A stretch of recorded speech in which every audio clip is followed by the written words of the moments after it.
ఆ భగవంతుడి దయతో, సినిమా ఇండస్ట్రీలో ఉన్న పెద్దలందరి దయతో, ప్రేమతో 37 సంవత్సరాలు మీ ముందు కళాకారుడిగా అనేక రకాలైనటువంటి పరిస్థితుల్లో మీ ముందు ఈరోజు వరకు కూడా రాజేంద్ర ప్రసాద్ అనగానే ఇంత ఆనందంగా ప్రెస్ అనేవాళ్ళు ఎప్పుడు కూడా, మీడియా అనేది ఎప్పుడు కూడా నాకు నా వెన్నంటి ఉండి నన్ను ఒక సొంత, ఇప్పుడు జనరేషన్ కూడా వీళ్ళు కూడా నాతో జోక్లే సరదాగా సొంత తమ్ముళ్ళలాగా ఉన్నటువంటి గత 37 సంవత్సరాల నుంచి కలిసి ఉన్న మేము, అది ఒక జీవితంలో అంటే ఎందుకు గుర్తు చేసుకుంటున్నాను అని అంటే గుర్తు చేసుకోవాలి ఇవాళ అలా ఆనందాన్ని. ఎందుకంటే కష్టాల గురించి మనం ఎప్పుడు ఏ రోజున కూడా ఒక కాంట్రవర్షియల్గా కానీ ఒక కష్టం గురించి మనం ఏ రోజున మాట్లాడుకోలేదు. నేను మీకు ఏ రోజున కష్టం గురించి మీకు చెప్పలేదు. కేవలం నవ్వు గురించి, మనం నలుగురం కలుసుకున్నామంటే ఎప్పుడు ఒక జోక్ గురించి, లేకపోతే ఎక్కడో మనం వేసుకున్న అక్కడ పలానా పాలకొల్లు అవుట్డోర్లో ఇలా జరిగిన తమ్ముడు అని మీకు చెప్పడం గురించి అలా చెప్పుకున్నామే తప్పితే, పలానా చోట నేను మనసు బాధపడ్డాను, పలానా చోట నా మనసు ఇలా గాయమైంది, పలానా చోట ఆ ఇన్సిడెంట్ వల్ల నేను ఇట్లా అయ్యానని సినిమా ఇండస్ట్రీకి వచ్చిన తర్వాత మీకెవ్వరికి అలా చెప్పిన దాఖలాలు లేవు. మీ ద్వారా ప్రజలకు చెప్పిన దాఖలాలు కూడా లేవు. అలాంటి ప్రహసనంలో 37 సంవత్సరాలు అయిన తర్వాత ఈవేళ బాధ్యతలు, ఏ మనిషికైనా బాధ్యతలు ఉంటాయి. ఏ మనిషికైనా ఒక స్టేజ్ ఉంటుంది. ఏది, మనం ఇంతవరకు కష్టపడవచ్చు, ఈ కష్టం తర్వాత మనం కొంత రిలాక్స్ అవ్వచ్చు అని ఏ మనిషికైనా ఒక ఆ అప్ అండ్ డౌన్ స్టేజెస్ ఉంటాయి. అది ఉంటేనే జీవితం, అది లేకపోతే జీవితం ఎలా అవుతుంది? డ్రైగా ఉంటుంది. ఇప్పుడు మన హార్ట్ బీట్ కూడా ఇలా కొడతా ఉంటుంది, ఈక్వల్గా పైకి ఎంత వెళ్తుందో కిందకి అంతే వస్తుంది. అప్పుడు మన హార్ట్ బాగా పనిచేస్తున్నట్లు లెక్క. అది సింగిల్ లైన్కి వచ్చేసిందంటే, అందువల్ల జీవితంలో ఎప్పుడు కూడా అప్ అండ్ డౌన్స్ ఉండాలని నేను లవ్ చేసే వ్యక్తిలో నేను ఒకడిని. అలాంటి అందమైన జీవితంలో 37 సంవత్సరాల సినిమా ఇండస్ట్రీ జీవితంలో నా బాధ్యతల్ని, అంటే సినిమాలో నటుడుగా నా బాధ్యతలు నేను నెరవేరుస్తూ, మనిషిగా, ఒక వ్యక్తిగా, ఒక తండ్రిగా, ఒక భర్తగా, ఒక తమ్ముడుగా, అన్నదమ్ములు అక్క చెల్లెళ్ళ మధ్యన తల్లి లేకుండా పెరిగినవాడిని నేను.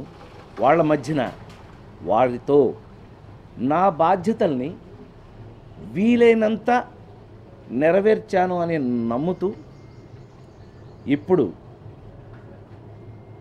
కొడుకు పెళ్ళి కూడా అయిపోయాక, అంటే మీరందరూ మళ్ళీ వెంటనే ఆహా ఏంటి మళ్ళీ ఫ్రెష్ అయ్యాడా అని అనుకోదు. ఫ్రెష్ తప్పేం లేదు. కొడుకు పెళ్ళి అయిపోయిన తర్వాత ఎవరైనా ఫ్రెష్ అవ్వాలని కోరుకుంటారు. నేను కూడా అలాగే ఫ్రెష్ అయిపోయిన తర్వాత ఒక అద్భుతమైన టైం, ఒక కొంత, ఎందుకనంటే ముఖ్యమైన విషయం మీ అందరికీ చెప్పాలి. సినిమా నటులు ప్రపంచంలో అనేక రకాలు ఉండుంటారు. కానీ ఆ మహానుభావులు అందరి గురించి మనం మాట్లాడుకునే టైం మనకు ఇప్పుడు లేదు. కాబట్టి కేవలం నా పరంగా నేను మాట్లాడాలి అని అంటే కనుక ఎప్పుడు నా గుండె మీద చేసుకుని నాకు సాటిస్ఫాక్షన్ ఉంది. హీరోగా నటించినప్పుడు, అంటే అంతకుముందు నేను సపోర్టింగ్ వేషాలు వేసిన, ఇప్పుడు జులై వరకు యాక్ట్ చేస్తున్నా కూడా మనం నవ్వుని మీతో పంచుకున్నాను. నేను నవ్వు ఎలా పంచుకున్నాను అని అంటే, ఒక టికెట్ కొని మీరు థియేటర్లోకి వస్తే మీరు ఇంటికి వెళ్ళేటప్పుడు నవ్వు వెంట తీసుకెళ్ళారు. ఒక ఆనలుగురు లాంటి సినిమాలో యాక్ట్ చేస్తే మీలో ఒక భావాన్ని, మీలో ఒక సొంత తండ్రిని, మీ బాబాయిని, మీ మామయ్యని ఎవరినో చూసినట్టుగా మీ మనసుతో పాటు మీ భావాన్ని ఇంటికి తీసుకెళ్ళారు. సో మీరు వస్తే నేను ఏదో ఒకటి ఇచ్చి పంపడం నాకు అలవాటైంది. అది నాకు చాలా ఆనందమైన విషయం. ఎందుకనంటే ఒక మనిషిగానే ఇంటికి ఏదైనా వస్తే ఏమైనా తింటావా అని అడగటం మన సంస్కారం, మనం పెంచిన సంస్కారం అది. అలాంటిది చాలా అందమైన సాటిస్ఫాక్షన్తో నేను నటుడిగా మీ అందరికీ నా చేతనైనంత వరకు నా పాత్రల ద్వారా మహానుభావులు, రచయితలు, దర్శకులు, నిర్మాతలు, ఆఖరికి నాకు ఒక టైంకి టీ ఇచ్చి నన్ను నాకు భోజనం పెట్టిన మా ప్రొడక్షన్ వాళ్ళతో సహా నన్ను చాలా బాగా చూశారు, అద్భుతంగా. మరి ఆ భగవంతుడి దయ వల్ల 37 సంవత్సరాలకి ఇప్పుడు ఇంకా మీ ముందు సినిమాల్లో నటిస్తూనే ఉన్నందుకు నేను ఎంతో బాధ్యతాయుతంగా, ఎంతో ఆనందంగా, ఎంతో మరి ముఖ్యంగా సమాజం పట్ల, నేను అదే చెప్పాను ఇందాక, నవ్వించిన ఆ బాధ్యత సమాజం పట్ల మనకు ఉండటం వల్ల మనం సేవా కార్యక్రమం అనేది మనం చెయ్యాలి అనేది ఒక బాధ్యత అయిపోయింది నాకు. అయితే ఈ ఆలోచన అంత ముందు ఎందుకు రాలేదు అని అంటే ఇందాక ఆల్రెడీ చెప్పేశాను నేను. సో ఈ రోజున మీ అందరి ముందు సినిమా ఇండస్ట్రీ పెద్దలందరి సహకారంతో, మరి ముఖ్యంగా ఇప్పుడున్న యంగ్స్టర్స్ అంటే నాకు చాలా ఇష్టం. ఎందుకంటే నేను కూడా నా మనస్తత్వం యంగ్స్టర్, వయసు ఏదైనా పక్కన పెడితే నా మనస్తత్వం మాత్రం యంగ్ అంటే కుర్రతనంగా ఉండాలి. ఎప్పుడు ఒక మంచితో పాటు ఒక సేవా కార్యక్రమాలతో పాటు మనం పరిగెట్టాలి అనుకునే ఒక ఆనందమైనటువంటి ఆ టైప్ ఆఫ్ మనస్తత్వం ఉన్నవాడిని. కాబట్టి ఆ భగవంతుడి దయతో, సినిమా ఇండస్ట్రీలో ఉన్న పెద్దలందరి దయతో, ప్రేమతో 37 సంవత్సరాలు మీ ముందు కళాకారుడిగా అనేక రకాలైనటువంటి పరిస్థితుల్లో మీ ముందు ఈరోజు వరకు కూడా రాజేంద్ర ప్రసాద్ అనగానే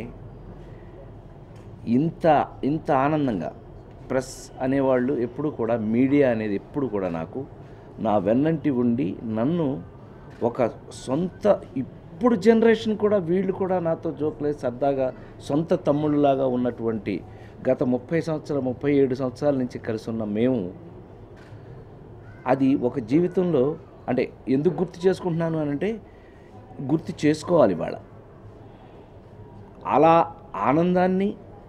ఎందుకంటే కష్టాల గురించి మనం ఎప్పుడు ఏ రోజున కూడా ఒక కాంట్రవర్షియల్గా కానీ ఒక కష్టం గురించి మనం ఏ రోజున మాట్లాడుకోలేదు. నేను మీకు ఏ రోజున కష్టం గురించి మీకు చెప్పలేదు. కేవలం నవ్వు గురించి, మనం నలుగురం కలుసుకున్నామంటే ఎప్పుడు ఒక జోక్ గురించి, లేకపోతే ఎక్కడో మనం వేసుకున్న అక్కడ పలానా పాలకొల్లు అవుట్డోర్లో ఇలా జరిగిన తమ్ముడు అని మీకు చెప్పడం గురించి అలా చెప్పుకున్నామే తప్పితే, పలానా చోట నేను మనసు బాధపడ్డాను, పలానా చోట నా మనసు ఇలా గాయమైంది, పలానా చోట ఆ ఇన్సిడెంట్ వల్ల నేను ఇట్లా అయ్యానని సినిమా ఇండస్ట్రీకి వచ్చిన తర్వాత మీకెవ్వరికి అలా చెప్పిన దాఖలాలు లేవు. మీ ద్వారా ప్రజలకు చెప్పిన దాఖలాలు కూడా లేవు. అలాంటి ప్రహసనంలో 37 సంవత్సరాలు అయిన తర్వాత ఈవేళ బాధ్యతలు, ఏ మనిషికైనా బాధ్యతలు ఉంటాయి. ఏ మనిషికైనా ఒక స్టేజ్ ఉంటుంది. ఏది, మనం ఇంతవరకు కష్టపడవచ్చు, ఈ కష్టం తర్వాత మనం కొంత రిలాక్స్ అవ్వచ్చు అని ఏ మనిషికైనా ఒక అప్ అండ్ డౌన్ స్టేజెస్ ఉంటాయి. అది ఉంటేనే జీవితం, అది లేకపోతే జీవితం ఎలా అవుతుంది? డ్రైగా ఉంటుంది. ఇప్పుడు మన హార్ట్ బీట్ కూడా ఇలా కొడతా ఉంటుంది, ఈక్వల్గా పైకి ఎంత వెళ్తుందో కిందకి అంతే వస్తుంది. అప్పుడు మన హార్ట్ బాగా పనిచేస్తున్నట్లు లెక్క. అది సింగిల్ లైన్కి వచ్చేసిందంటే, అందువల్ల జీవితంలో ఎప్పుడు కూడా అప్ అండ్ డౌన్స్ ఉండాలని నేను లవ్ చేసే వ్యక్తిలో నేను ఒకడిని. అలాంటి అందమైన జీవితంలో 37 సంవత్సరాల సినిమా ఇండస్ట్రీ జీవితంలో నా బాధ్యతల్ని, అంటే సినిమాలో నటుడుగా నా బాధ్యతలు నేను నెరవేరుస్తూ, మనిషిగా, ఒక వ్యక్తిగా, ఒక తండ్రిగా, ఒక భర్తగా, ఒక తమ్ముడుగా, అన్నదమ్ములు అక్క చెల్లెళ్ళ మధ్యన తల్లి లేకుండా పెరిగినవాడిని నేను. వాళ్ళ మధ్యన వారితో నా బాధ్యతల్ని వీలైనంత నెరవేర్చాను అని నమ్ముతూ, ఇప్పుడు కొడుకు పెళ్ళి కూడా అయిపోయాక, అంటే మీరందరూ మళ్ళీ వెంటనే ఆహా ఏంటి మళ్ళీ ఫ్రెష్ అయ్యాడా అని అనుకోదు. ఫ్రెష్ తప్పేం లేదు. కొడుకు పెళ్ళి అయిపోయిన తర్వాత ఎవరైనా ఫ్రెష్ అవ్వాలని కోరుకుంటారు. నేను కూడా అలాగే ఫ్రెష్ అయిపోయిన తర్వాత ఒక అద్భుతమైన టైం, ఒక కొంత, ఎందుకనంటే ముఖ్యమైన విషయం మీ అందరికీ చెప్పాలి. సినిమా నటులు ప్రపంచంలో అనేక రకాలు ఉండుంటారు. కానీ ఆ మహానుభావులు అందరి గురించి మనం మాట్లాడుకునే టైం మనకు ఇప్పుడు లేదు కాబట్టి కేవలం నా పరంగా నేను మాట్లాడాలి అని అంటే కనుక ఎప్పుడు నా గుండె మీద చేసుకుని నాకు సాటిస్ఫాక్షన్ ఉంది. హీరోగా నటించినప్పుడు అంటే అంతకుముందు నేను సపోర్టింగ్ వేషాలు వేసిన, ఇప్పుడు జులై వరకు యాక్ట్ చేస్తున్నా కూడా మనం నవ్వుని మీతో పంచుకున్నాను. నేను నవ్వు ఎలా పంచుకున్నాను అని అంటే, ఒక టికెట్ కొని మీరు థియేటర్లోకి వస్తే మీరు ఇంటికి వెళ్ళేటప్పుడు నవ్వు వెంట తీసుకెళ్ళారు. ఒక ఆనలుగురు లాంటి సినిమాలో యాక్ట్ చేస్తే మీలో ఒక భావాన్ని, మీలో ఒక సొంత తండ్రిని, మీ బాబాయిని, మీ మామయ్యని ఎవరినో చూసినట్టుగా మీ మనసుతో పాటు మీ భావాన్ని ఇంటికి తీసుకెళ్ళారు. సో మీరు వస్తే నేను ఏదో ఒకటి ఇచ్చి పంపడం నాకు అలవాటైంది. అది నాకు చాలా ఆనందమైన విషయం. ఎందుకనంటే ఒక మనిషిగానే ఇంటికి ఏదైనా వస్తే ఏమైనా తింటావా అని అడగటం మన సంస్కారం, మనం పెంచిన సంస్కారం అది. అలాంటిది చాలా అందమైన సాటిస్ఫాక్షన్తో నేను నటుడిగా మీ అందరికీ నా చేతనైనంత వరకు నా పాత్రల ద్వారా మహానుభావులు, రచయితలు, దర్శకులు, నిర్మాతలు, ఆఖరికి నాకు ఒక టైంకి టీ ఇచ్చి నాకు భోజనం పెట్టిన మా ప్రొడక్షన్ వాళ్ళతో సహా నన్ను చాలా బాగా చూశారు, అద్భుతంగా. మరి ఆ భగవంతుడి దయ వల్ల 37 సంవత్సరాలకి ఇప్పుడు ఇంకా మీ ముందు సినిమాల్లో నటిస్తూనే ఉన్నందుకు నేను ఎంతో బాధ్యతాయుతంగా, ఎంతో ఆనందంగా, ఎంతో మరి ముఖ్యంగా సమాజం పట్ల, నేను అదే చెప్పాను ఇందాక, నవ్వించిన ఆ బాధ్యత సమాజం పట్ల మనకు ఉండటం వల్ల మనం సేవా కార్యక్రమం అనేది మనం చెయ్యాలి అనేది ఒక బాధ్యత అయిపోయింది నాకు. అయితే ఈ ఆలోచన అంత ముందు ఎందుకు రాలేదు అని అంటే ఇందాక ఆల్రెడీ చెప్పేశాను నేను. సో ఈ రోజున మీ అందరి ముందు సినిమా ఇండస్ట్రీ పెద్దలందరి సహకారంతో, మరి ముఖ్యంగా ఇప్పుడున్న యంగ్స్టర్స్ అందరూ, యంగ్స్టర్స్ అంటే నాకు చాలా ఇష్టం. ఎందుకంటే నేను కూడా నా మనస్తత్వం యంగ్స్టర్. వయసు ఏదైనా పక్కన పెడితే నా మనస్తత్వం మాత్రం యంగ్స్టర్స్. యంగ్ అంటే కుర్రతనంగా ఉండాలి. ఎప్పుడు ఒక మంచితో పాటు ఒక సేవా కార్యక్రమాలతో పాటు మనం పరిగెట్టాలి అనుకునే ఒక ఆనందమైనటువంటి ఆ టైప్ ఆఫ్ మనస్తత్వం ఉన్నవాడిని కాబట్టి